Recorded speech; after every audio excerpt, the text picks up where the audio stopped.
June 8th, 2026 Village Board meeting to order. And we first need to find out who is here. We need a roll call. Bhatia? Here.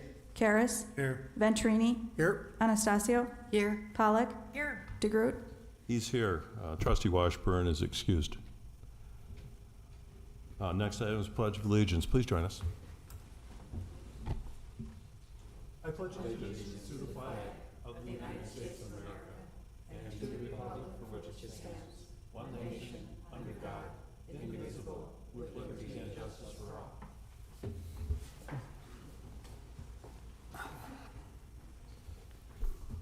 Okay, so we have a presentation from Baker Tilly. It's the 2025 audit presentation. All right. Well, good evening, everyone. My name is Wendy Younger. I'm the principal responsible for the village's audit. Included in your package, you should have a several-page handout, which is what I will use to go through both of the final documents that you should have also received, one being the audited statements and one being the reporting and insights document. On the first page of the handout, I've highlighted the objective of the audit, which was to issue an opinion on the financial statements. We've done that, and included within your audited statements is a clean, unmodified opinion, same type of opinion you've received in the past, and the highest level of assurance that you can obtain from us as your auditors. As a reminder, that unmodified opinion means that the information is believed to be materially accurate. All disclosures that are required to be included have been. We follow generally accepted accounting principles, and accounting principles have been consistently applied from year to year. Towards the end of the presentation, I will highlight a new standard, or GASB, that will be effective for 26 that will have some significant impact on the village's reporting. But before we get to that, on the next page of the handout, I've included some very high-level financial information. I'm going to go through this relatively quickly. I will give you some page references so you can look at this in more detail at your convenience. The first column there is the general fund. This can be found on page 52 of your audited statements. When we look at this in comparison to budget. $33 million actual revenue compared to a $30.6 million budget. The general fund ended the year favorably in its revenue category by a positive variance to budget of $2.5 million. Three reasons for that. One, licenses and permits were $750,000 over budget, and that was due to the significant activity in TID 5 and 7. Public charges for services were $958,000 over budget, and that's where your ambulance revenue flows through. That was $600,000 over budget, and then various fire protection fees were $400,000 over budget. The last item that was significantly over budget was investment income. That was $415,000 over budget. You had a great year from a market perspective, so again, favorable variances there. When we look at the expenditure category, the next row, $31.2 million of actual compared to a 31.2 actual compared to a 32.1 budget. So you were under budget in your expenditure category. Again, a favorable variance of roughly $894,000. Your general government category came in $527,000 under budget. The largest pieces of that, legal was $100,000 under budget, and then computer maintenance supplies were $70,000. A lot of other counts that were under budget, but nothing of that significant nature. The other category that was under budget, Public Works, $482,000 under budget. Largest items there, salt and sand came in $100,000 less than expected, and signs and striping were $115,000 under budget. Are you on a specific page right now? I'm in the highlights, the couple page document. Yep. All right, we're not seeing what you're saying. You're either going too quickly or I'm not seeing it. Are you just giving us extra information? I'm giving you extra information. I'm like looking for line items of everything you're talking about. I'm like, sorry about that. Okay, It's on no page worries. I just 52. wanna make sure I'm on the right page. Thank Right. you. It's on page 52. 52? Yeah, All right. and I'll slow down so that I'm not going through this so quickly. But again, that column is presented in a bit more detail on page 52. But I'm about mid-page in that first column. When you put together your budget, you budgeted to use fund balance of roughly $1.46 million. overall, very favorable results during the year. You added almost $2 million to fund balance, so a positive swing of $3.3 million compared to budget. When you add that $1.9 million to fund balance, you end the year at $14.8 million of fund balance in your general fund. As I typically mention, these are monies that you have available for various purposes, and as you can see at the bottom of that page, 2 of them are already broken out.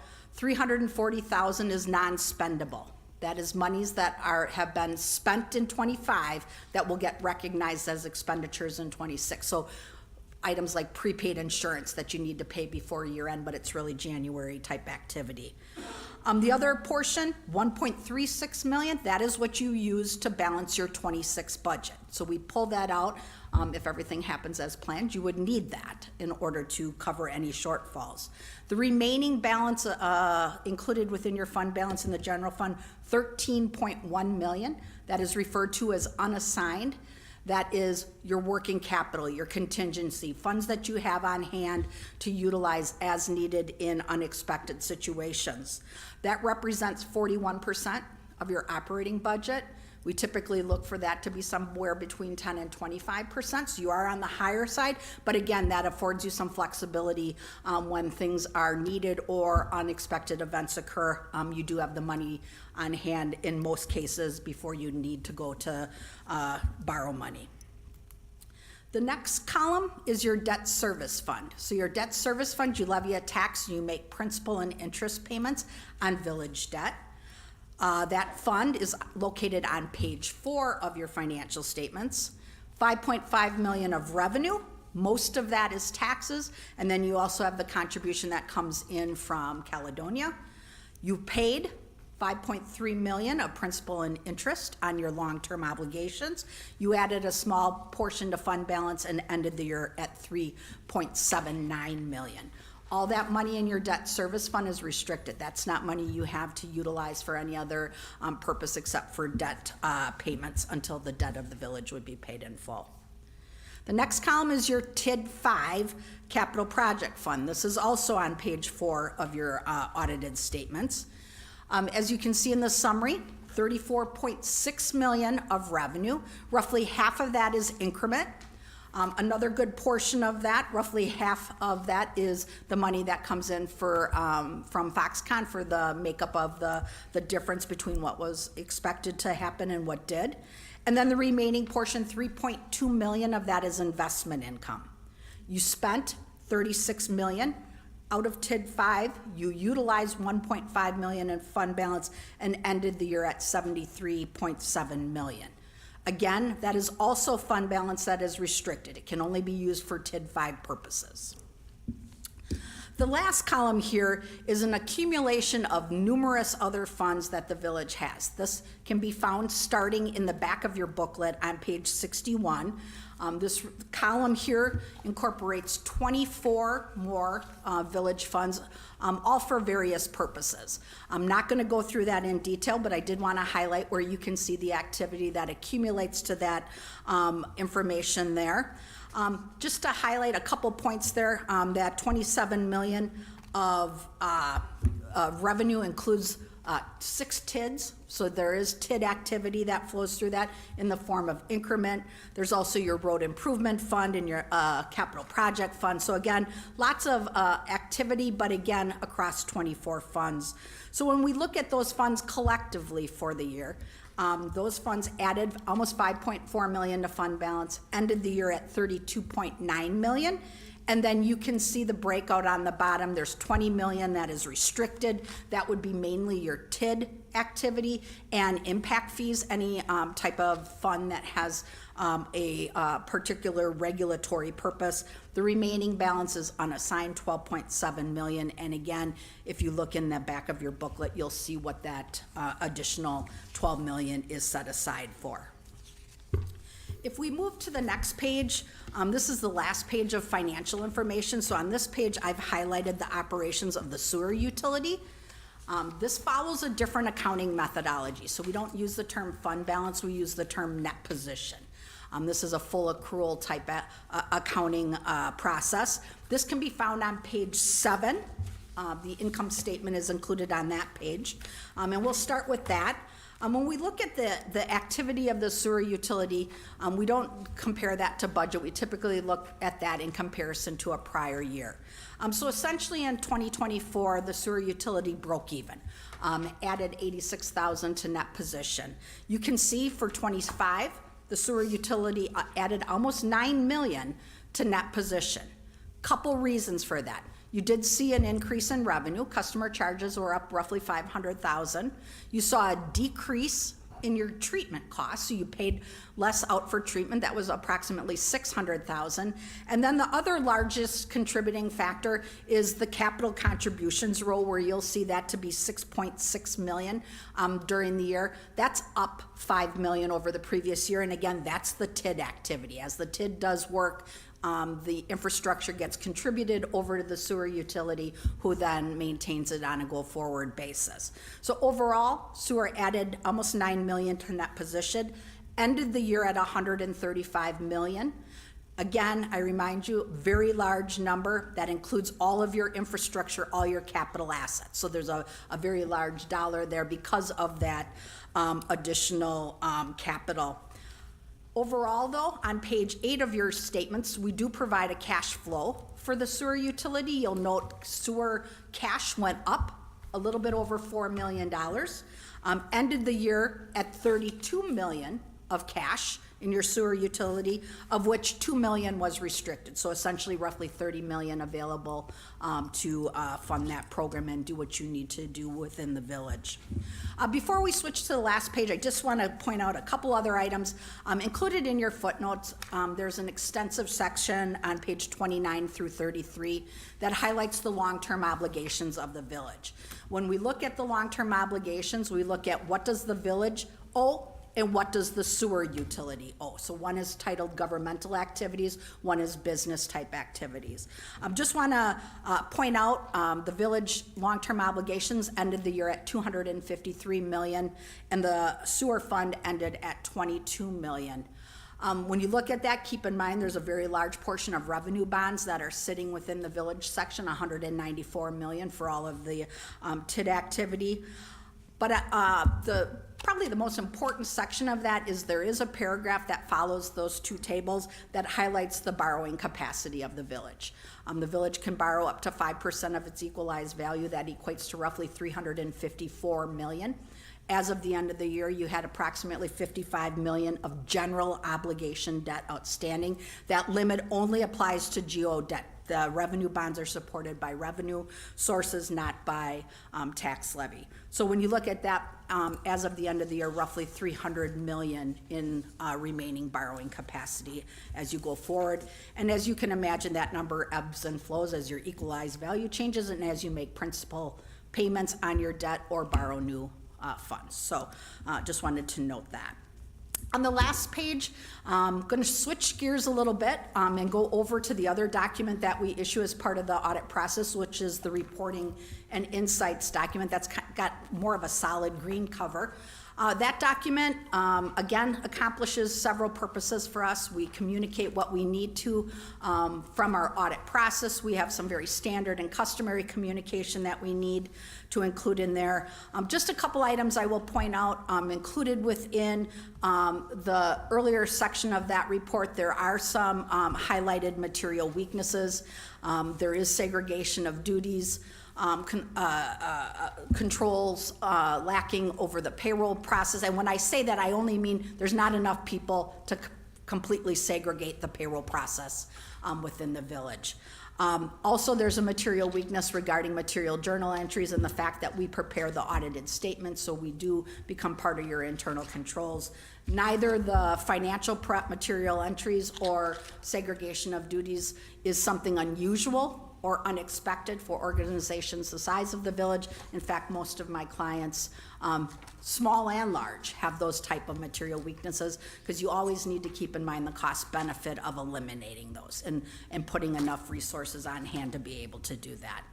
The only other item I will highlight, I know when I began, I talked about a new governmental accounting standard that will be effective for the village. There's actually 2 in 26 and 1 in 27, but the one that will affect the village is GASB 103. It's really going to change the way your statements look and feel. So the management discussion and analysis, which is that narrative portion, will be really revamped. The standard requires much more detail, much more explanation, a lot of more details, really encouraging transparency on what happened at organizations during the year.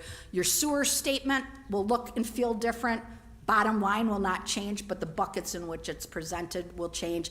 And then the budgetary information that is included within your statements back in that, I believe when I highlighted the general fund on page 52, that will change.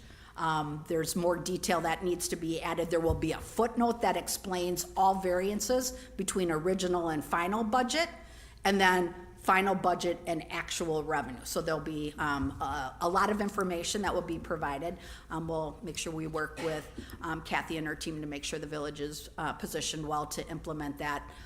Again, there's going to be some legwork up front, so just want to mention that. And then the last item included in that report, as I noted when I began, some required information that we need to include, but nothing I need to draw your attention to. And then lastly, I have included my email address, my direct line. Happy to speak with any of you. Again, I know I go through this at a very high level and very quickly, but happy to have conversations with any of you to talk about any of this in more detail, or our audit process, what we look at, what we don't look at. Happy to share that information. So please feel free to reach out.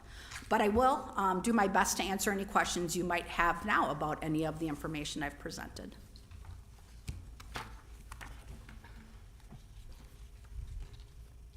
Any thoughts for Wendy?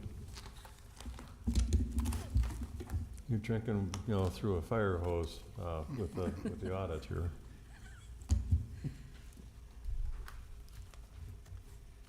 I do have a question, Sure. and it's something that goes back years and years. When we formed TID 5, we took on a lot of borrowing.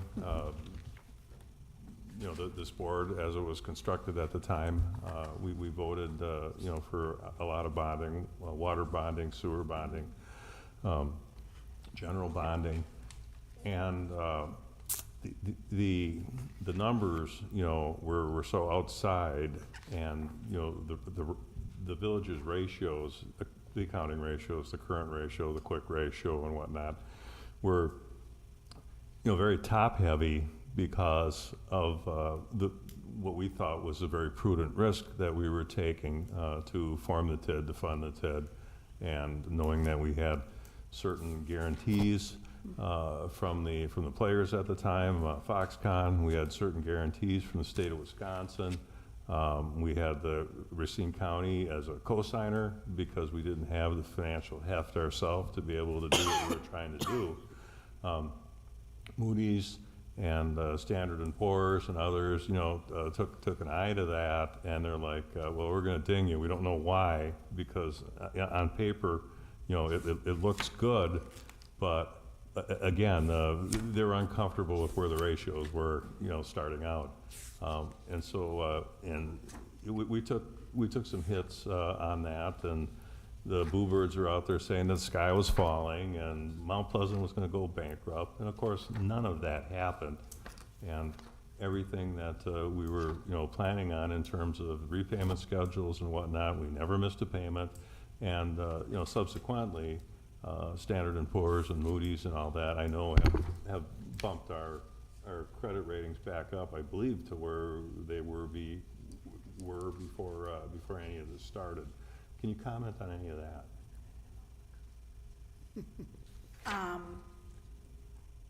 I'm not sure what part to answer. I think you are. Are our ratings, where they need to be? I think they are. I think that you're moving back up in the right direction. I think the positive improvement, you really needed to prove you could do it, right? And you've done that, right? With the results, and again, the ability to make the payments.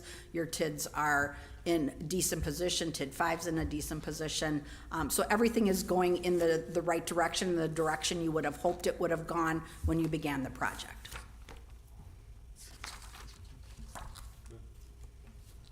I'd like to make a couple of comments. Number one, obviously, you know, this whole report, it is very detailed, and it takes time to digest, but I appreciate the summary that you have provided. And again, based on the numbers, I think the village is in a good standing. When I am reviewing the audit report every year, the audit, you report the numbers wherever they are. You are not going to, like present us, so you're presenting the numbers as they are, the actual versus the budget and the variances, everything. But what I am looking for is if you have any areas of concern or any kind of weaknesses, identify. And so based on your comment, I'm pretty comfortable with where we are, and thank you for your report. Thank you.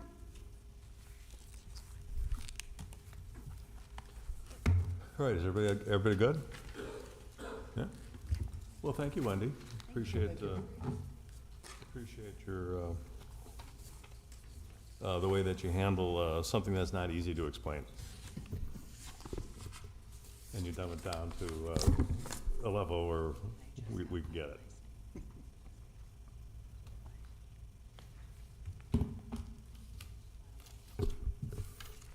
Okay, so let's move on to public comment. Members of the public are welcome to provide comments on any matter. Please fill out a comment form, and the president will recognize you. Use the microphone, state your name and address for the public record. Comments are limited to 3 minutes.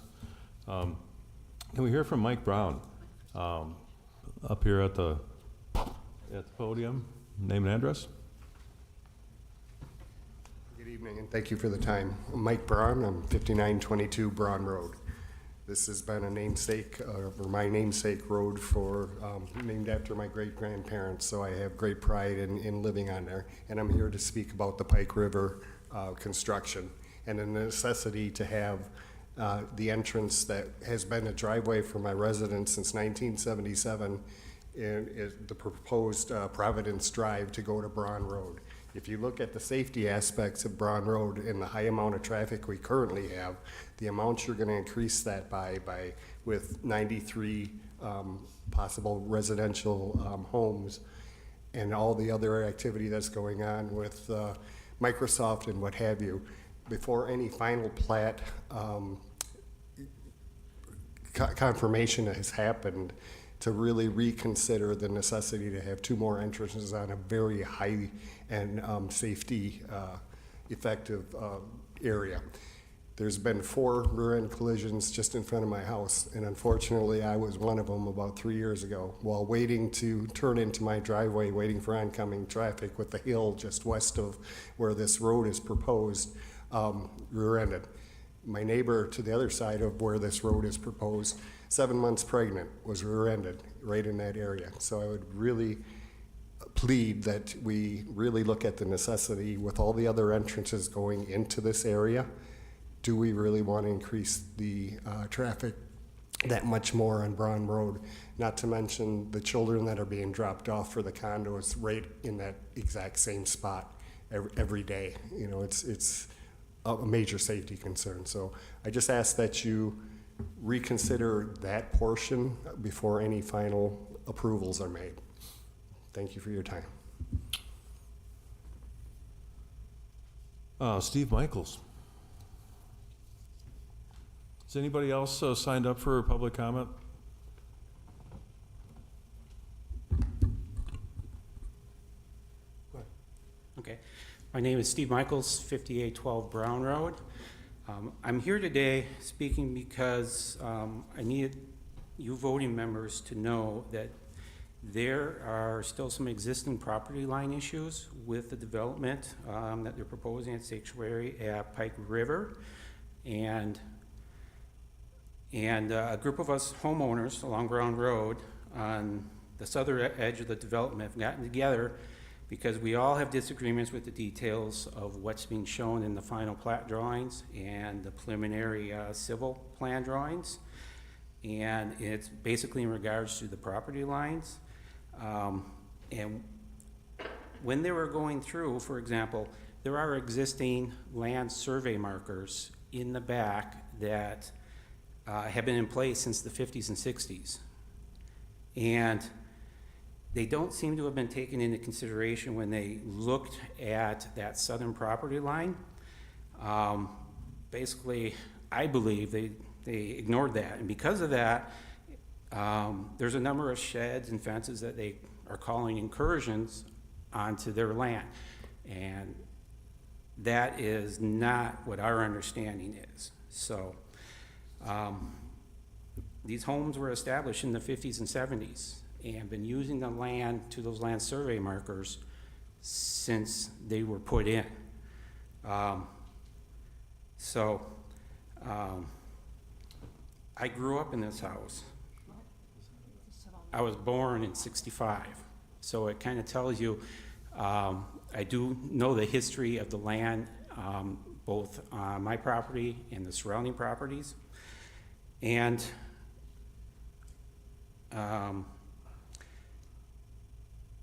what I wanted to put forth today is we weren't feeling that our voices were being heard. So we got together as a united group, and we've provided, and so we got and hired counsel. And there's a couple of people within the village that would have been notified this afternoon on that. Sam and Robin were notified of that. And so I want to make sure that you guys are aware of that prior to the vote that you guys are going to do today. So that's really all I have to say. Appreciate your thoughts. Okay, thank you. Okay, anybody else willing to speak? No? In that case, we'll close the public comment, and we can move on to the consent agenda. Before we motion for the consent agenda, you know, if I could just mention to you guys, the final plat was approved by the Plan Commission. It's sitting on our consent agenda for action tonight. While there may be some questions, there may be some civil questions regarding that. Did you want to address any of that? We did receive a letter, a copy of the letter from some of the residences that they are suing or sending a letter of notice to the developer for the sanctuary at Pike River. What they are asserting is that there are property line rights or property line discrepancies, as he attested to. That is a civil matter between the two different property owners, the developer who owns the big parcel and what the individual smaller property owners are saying. That will proceed through the civil process. That's why they have a legal advisor. As far as what you're doing here tonight, if they end up prevailing, then it ends up coming back to you. But from our process, their civil suit does not stop your process and the other property owner's property rights for what you are making a decision on. Again, they may prevail and then it'll end up changing things. We don't adjudicate that. That'll end up going through the Racine County courts, okay? What's in front of you is your final plat that you are reviewing, which again is based on what has been submitted, and then that is going into the developer's property rights. So again, it does not change what they need to do. It does not say that by you approving this, it does not negate what they're doing. It doesn't cause a problem for what they're doing, because they've already filed notice with the developer. And again, it's a civil matter that is between the different property owners. So are they questioning the legitimacy of the certified survey map? Again, that's a civil matter. What they're saying is that there's adverse possession and things like that, that whether the markers were wrong, whether a survey at one time was wrong. Again, all I have is the letter that their attorney provided. just giving the village a copy of it. The village is We are not a party We to are it. not a party to it. Being on the planning commission, Mr. President, I can add to that because the latter is a civil matter. It was not part of the discussion. It was not presented to the planning commission. So what we have on the agenda is the final plat, for approval as recommended by the planning commission. And I am reading the description. The developer, the village had already approved the preliminary plat. So now, based on a couple of conditions on the preliminary plat and some requirement, what's on the agenda is, and what was on the agenda of the planning commission was that the developer came with those changes, amendment. And that's what the planning commission discussed, and that's what the planning commission has recommended for approval of the village. I agree with the administrator that if the results of the civil matter are not according to the plat, the approval, my guess is that the developer will, have to make the adjustment, even if we, because we are approving the plat as presented and as discussed at the planning commission. So if the court rules against that, then it'll have to be dealt with at that time by the developer and between the residences, and they probably will come back to both the planning commission and the village board to make those changes. Right, so if it's proven that there's hair on the plat, on the CSM, Yeah. That gets worked out. I think one thing we all have to be aware that most of us residents, now I'm speaking of the residents, we are not always aware of what's going on in the court level, what's the responsibility of the elected officials on this board or the planning commission versus what's going on in the court system and everything. So sometimes the things overlap, and it looks to me that this is one of those that where we are doing our duty, the residences have gone after or gone to the civil court for their concerns against the developer. So regarding the consent agenda, Okay, I think I she. have a question. So Ram, you're on that planning commission. Yeah. Were you aware of these issues when, at the committee level? No. When you planned this? So there No. was no knowledge of any of this? No knowledge. Okay. The letter, like Tammy said, that the village Today. received the letter. Today? Okay, Today. from the attorney? From the attorney. Attorney. We got a copy, the letter was sent to the, what the name of the company? It was sent to SST Old Green Bay Road LLC and Cal Atlantic Group LLC, and that is the developers and the landowners for Sanctuary at Pike River. And we just received a copy of it. Okay. They carbon copied us on it. I So see. we are not a plaintiff, we are not a But party. it's to the knowledge that the planning commission did not have prior to making the decision of recommending this plat map. Is that correct? That's correct. Okay. What knowledge or disclosures did you have to show, boundary lines, egress, who drew that up? It was the developer that drew that up? Oh, no, the developer, the preliminary plat had been approved. Okay, So now, this is the final plat, and so the planning commission, the discussion was, if you look at the items on the agenda, there's a details of the plat, and it lists what the changes have been made. 95-foot, single family located, I'm trying to read the changes, with minor changes including the elimination of one lot, lot 52 on the west side, which is approximately 1/2 acre fronting Old Green Bay Road. So these were the changes which were discussed in the last planning commission, because again, preliminary plat has been approved. So now we are going from the preliminary to the final.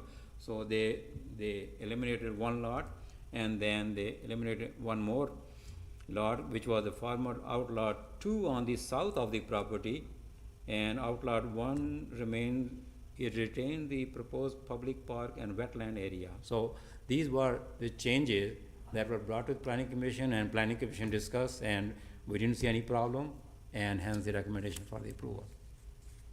I just know from 20 years in real estate, property boundaries and whatnot, it gets really sticky after the fact. It would have been nice to know those boundary lines ahead of time. The boundary If there line, is, if there is some kind of dispute going on, unfortunately, we didn't know that, right? Nope. And again, the letter that Tammy is referring, if that was presented to the planning commission, or if any of the residents had come and spoken, we would have addressed that issue. But even if it had been, again, it's a civil matter. It is not something that the village, the plan commission, or what have you is going to get involved in, okay? Well, I But you understand have that, to- but now that it's a civil matter, but if we're making decisions based on, you don't have all the information in front of you, I think that's problematic. That's what I'm saying. Are you aware of how many accidents are on that road? Is any of that information when we're approving this?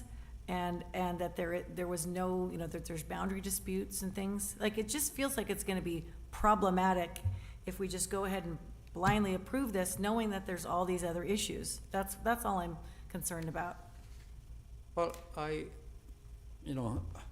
with your permission, Mr. President, I think I would not use the word blindly approve that, because it's been discussed at the planning commission level, and this is a issue which has been at the planning commission and the board for almost like a year now. Agreed. Many of the residents, maybe if not all of them, a majority of the residents have come to the planning commission and to the village board over the last, correct me if I'm wrong, but it's been on the agenda for good 9 months to 1 year. They have come and spoken, they have expressed their opinion, and based on those feedback from the residents, the developer has changed the layout.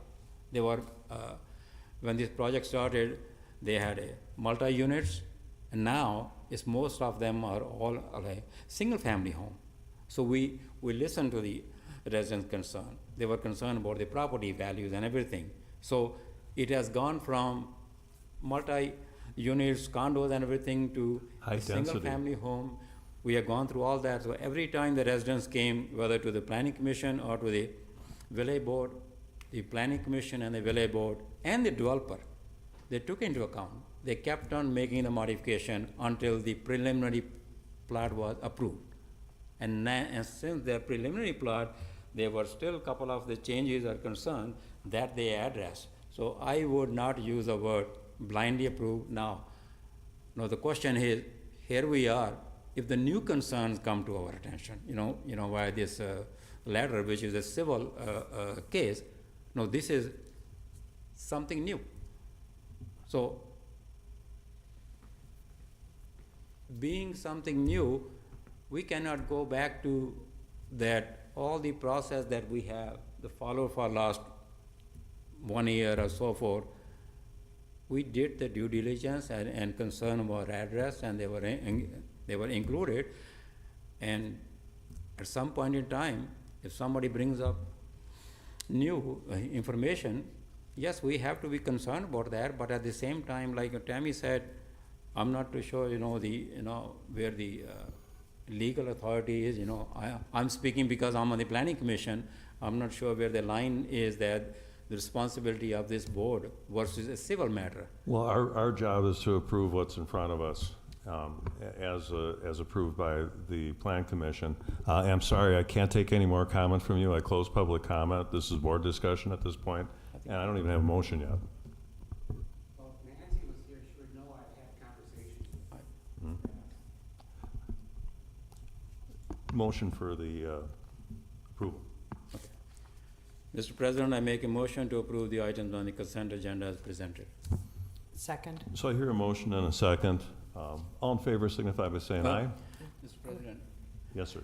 before we have, I do want to add a comment to item number 5 on the consent agenda. It just, again, for the clarification, which is Kingston home.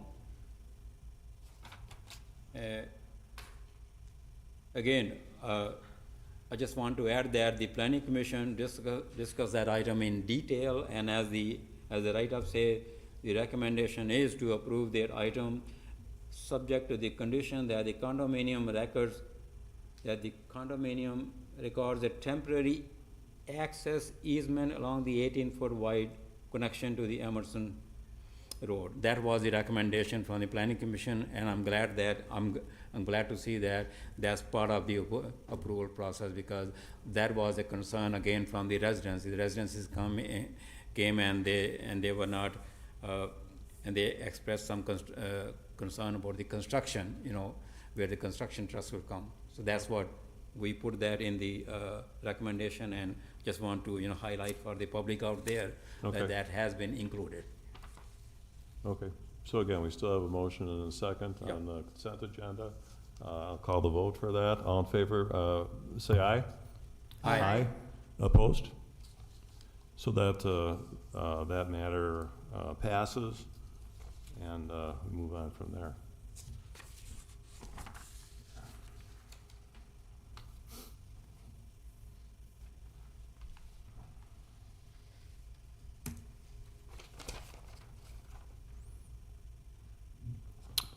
So we got one last motion. Motion to adjourn. Second. So I hear a motion and a second. All in favor signify by saying aye. Aye. Opposed? We stand adjourned.